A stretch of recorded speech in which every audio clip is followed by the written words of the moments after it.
Guerra en Medio Oriente. Israel ataca a Irán. Irán amenaza atacar embajadas israelíes en el mundo.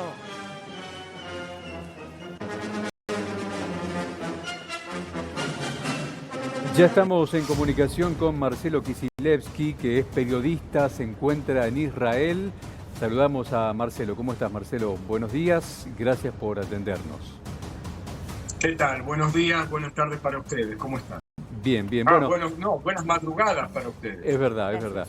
Queremos que nos actualices un poquito, ¿no? Porque esto es minuto a minuto. Lamentablemente no son buenas las noticias que nos llegan, que podemos leer. ¿Cómo está ahora la situación? ¿Qué es lo último que ha surgido por allí? Bueno, acá en Israel las noticias de los titulares hablan de la situación con Líbano, más que nada, ¿no? Durante la noche hubo 3 ráfagas de misiles de Irán. Entramos a los refugios a las 2:30 de la mañana y cosas así, pero se informa de una merma en la cantidad de misiles que puede lanzar Irán y por lo tanto se están aliviando las restricciones a la vida cotidiana desde las 12 del mediodía, en 1 hora y media más o menos, un poco más. Van a permitir aglomeraciones de hasta 50 personas, se va a poder trabajar en el lugar siempre y cuando haya donde evacuarse en caso de alarma, pero todavía no se permiten actividades educativas.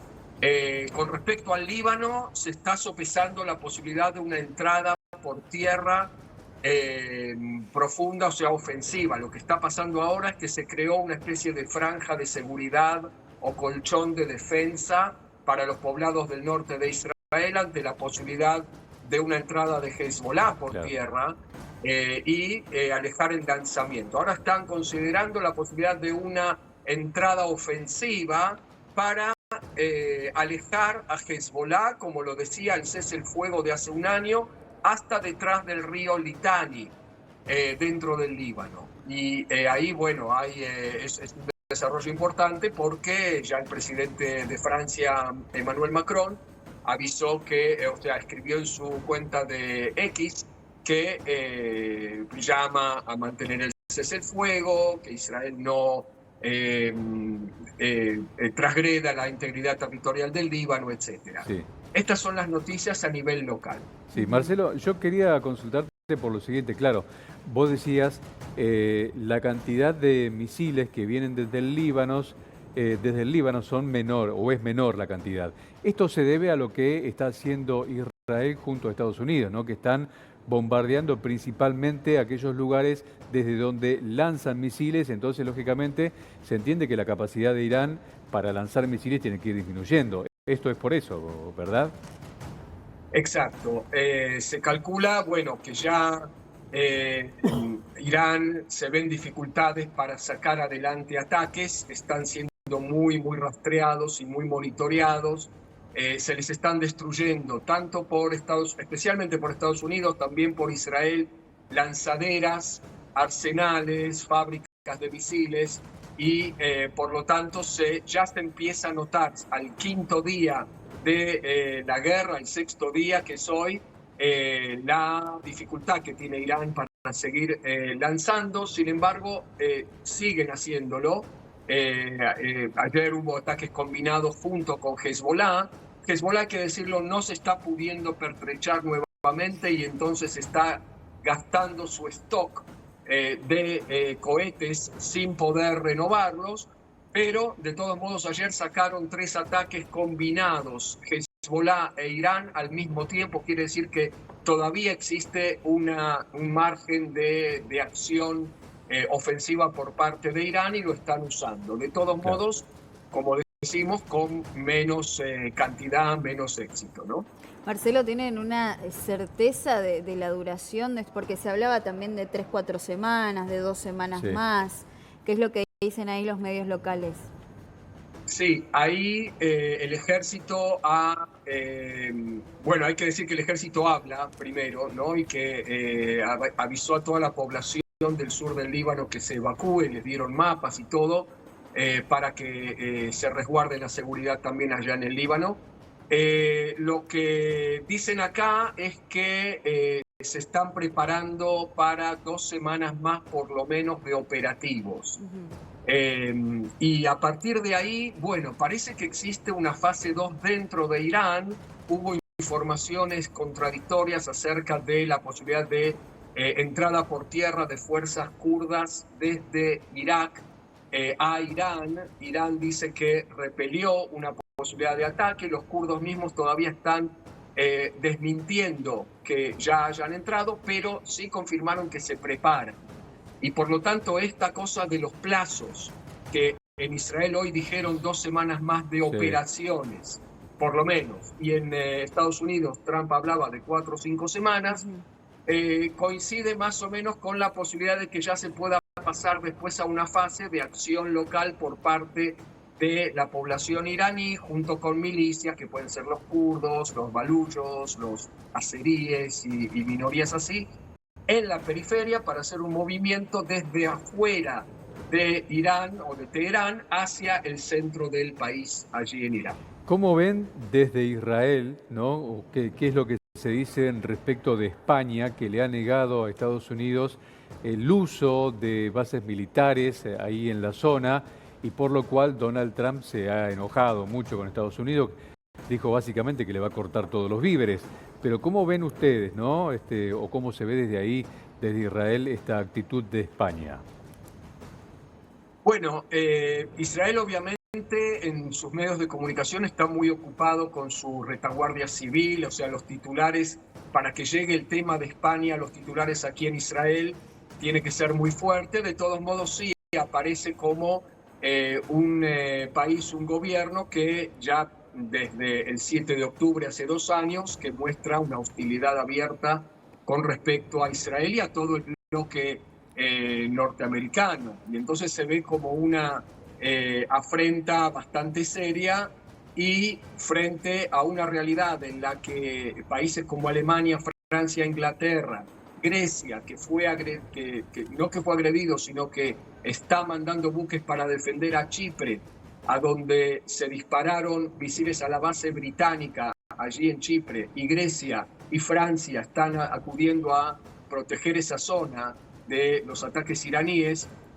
Turquía también, que no es exactamente un amigo de Israel, ha sido agredido y también se reserva el derecho de reaccionar contra Irán por un misil que le fue disparado. Aparece una España que acá se percibe como rara, que es parte de la OTAN, que tiene una actitud poco menos que inexplicable con respecto a bases militares norteamericanas que tienen en el sur de España y que sirven a la OTAN y a España mismo para defender el espacio del Estrecho de Gibraltar y el mar Mediterráneo por parte de ataques que puedan venir desde el este. Y entonces, bueno, la actitud de España es un poco inexplicable, o que se puede entender en el marco de su alineamiento con gobiernos de izquierda allí y en el continente americano también. Todo el tema de woke, es decir, ponerse un gobierno como el de Pedro Sánchez, que se ve a sí mismo como progresista, del lado del régimen de Irán, que es el más reaccionario en su ideología y que se opone a todos los valores que los progresistas defienden, bueno, empieza a sonar muy raro, ¿no? Claro. Marcelo, en ese sentido, vos haces esta lectura, pero ¿no es también en parte tal vez la postura de España la de buscar bajar un poco la tensión, ya en un marco en el que se está especulando con que esto se pueda extender, al margen de lo que vos muy bien describías sobre lo que se entiende tal vez sea un poquito de descenso de la fuerza de Irán, al menos en las últimas horas de sus ataques? Digo porque hay un mensaje muy radicalizado en Trump, en todos los dirigentes, sobre lo que está aconteciendo. Sí, yo no me apuraría a adjudicarle a España deseos idealistas, puristas de pacifismo. A mí me parece que España tiene problemas de coherencia cuando no... Bueno, estoy un poco distraído porque estamos teniendo preavisos de alarma. Ahora están sonando las alarmas del celular. No alarma, sino preaviso. El aviso previo. Tenemos que estar cerca de refugio. Y yo ya estoy en mi espacio protegido. Aquí es donde transmito también desde mi propio canal, están viendo la escenografía. Perdón, Marcelo, para entender un poco, ¿qué es lo que te llega al teléfono justamente ahora que está pasando en este momento? ¿Qué mensaje, qué te dice en el teléfono?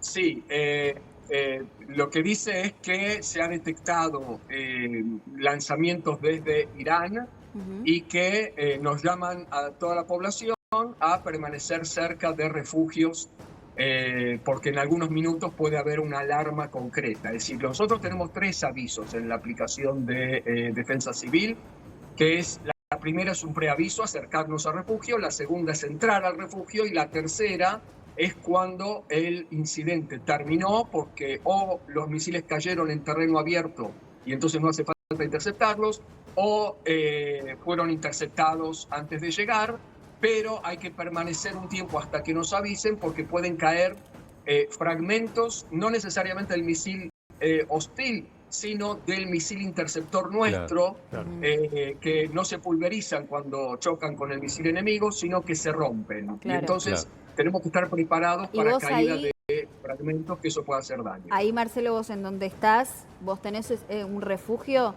vos tenés que ir a un refugio privado, público. Es el, ok. Sí, yo estoy ya en mi refugio, así que no me tengo que mover, podemos seguir charlando.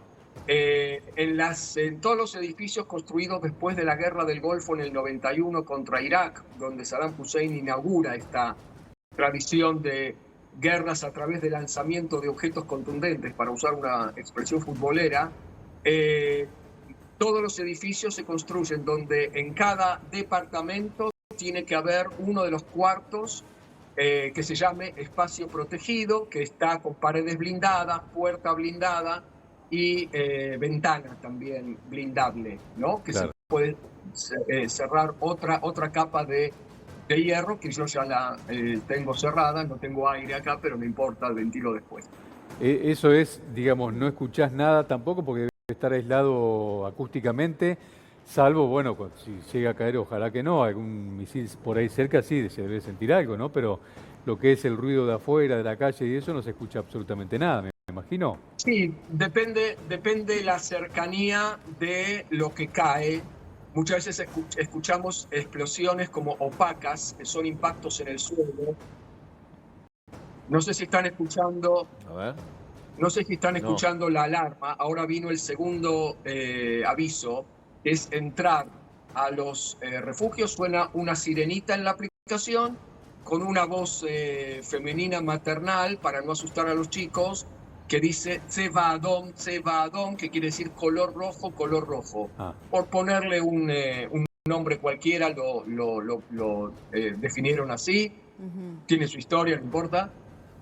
Pero ahora escuchamos alarmas desde afuera. Yo no sé si llegan a escuchar. No se llega a percibir, pero entonces, Marcelo, es en el teléfono y desde afuera. Sí, ahora sí. Bueno, depende de cada municipalidad. Acá tenemos cuando la alarma es seria, digamos que la estimación, el ángulo calculado y dónde va a impactar está bien calculado hacia la zona de uno, entonces ahí uno ya escucha una alarma más seria, tipo métanse ya en el refugio, ¿no? Claro. Pero desde Irán existe un minuto y medio de tiempo todavía para que la gente termine de lavarse los dientes, aunque sea, y entre a los cuartos protegidos. Ayer, Marcelo, hablábamos con un ciudadano que vive allá en Israel y contaba en cierto punto un cierto que están acostumbrados la población civil ya a esta situación, pero digo, a diferencia de lo que fueron otros ataques o viajar un poco en el tiempo al 7 de octubre del 2023, a partir de lo que fue este conflicto que creció desde esa fecha, digo, hay como una percepción distinta respecto a ese 2023, o en este caso se percibe algo distinto a la población. ¿Qué análisis haces vos? Sin que yo haya circulado demasiado por la vía pública, vemos sí en televisión, por ejemplo, mucha gente de todas las edades entrando de repente en Tel Aviv. Hay un 30% de gente que no tiene estos espacios protegidos, eso también hay que decirlo. Entonces entran en refugios públicos que pueden ser estacionamientos públicos autorizados subterráneos, y también cientos de personas, por ejemplo, esas son las escenas más vistosas que se cubren en televisión, de gente que se lleva colchones, carpas chiquitas que se pueden armar sobre suelo sólido, al segundo subsuelo del subte de Tel Aviv. Y la gente acampa ahí directamente, jóvenes, viejos, con perros, se llevan colchones, se llevan las laptops para poder seguir trabajando. Claro. Bueno, es una cosa bastante impresionante de ver. La gente está tranquila, está con esperanza también. Acá hay consenso para esta guerra. Esto hay que también decirlo, a diferencia de lo que puede pasar en Estados Unidos, por ejemplo. Claro. Acá nosotros, la gente siente que se están enfrentando por fin con la cabeza del pulpo, que tiene como agenda estratégica y política de Estado destruir Israel. Es decir, eso es un caso único en el mundo en este momento de un régimen que amenaza existencialmente a otro país llamado en este caso Israel, ¿no? Y entonces la gente ya, bueno, saben, con los antecedentes que hay en la historia del pueblo judío, cuando un régimen con poder de fuego te amenaza con destruirte, bueno, nosotros le creemos, así dicen. Yo siempre digo que los judíos somos paranoicos, pero como dice Woody Allen, soy paranoico y además me persiguen, ¿no? Claro. Sé que, digamos, la historia es bastante larga y compleja, ¿no? Pero ¿cómo podrías vos sintetizar este deseo de Irán, en este caso, de desaparecer a todos los judíos y digamos, este deseo de borrar del mapa a su pueblo?